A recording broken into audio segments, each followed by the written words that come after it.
So to make the boxes, you're just going to use your marquee tool and you're going to make a new layer, because marquee tools do not create their own layer. They're used to select things, delete things, so we have to create our own layer. And we're going to label it one of your boxes, so I'm going to just call this one LSU box for the tutorial. So I'm going to click and hold and I'm going to drag a box. And I'm going to fill that box with white. Generally, when you start up Photoshop, it has it on the gradient tool. So if you click and hold behind the gradient tool, you can get the paint bucket. And you generally have white and black when you open up Photoshop, but you can use the double-sided arrow to switch between the two, or the hotkey X. Or you can double click on the box or click on the box and change it to white if you do not have white selected. And then we're going to paint inside this box. Now, in order to make it look like a frame, we're going to make another box within it and delete it.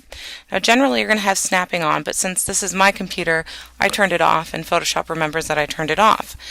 So if you have the problem that your box is snapping to the other box when you're trying to make the box to delete, you need to turn your snapping off under View. So I'm going to go up here and I'm going to click hold, and I'm going to drag, and I'm going to drag it.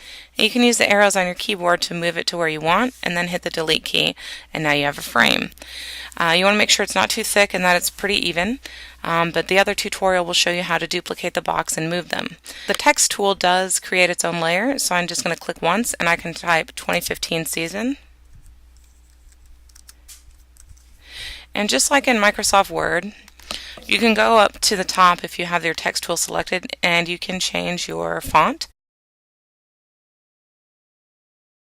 Your final graphic is going to look like this.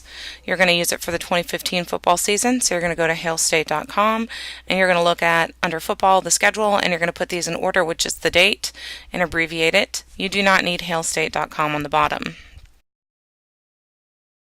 Or I could use the transform feature that we used before, the Command T, and I can transform the font size and make it bigger or smaller, and hit the return key to apply it.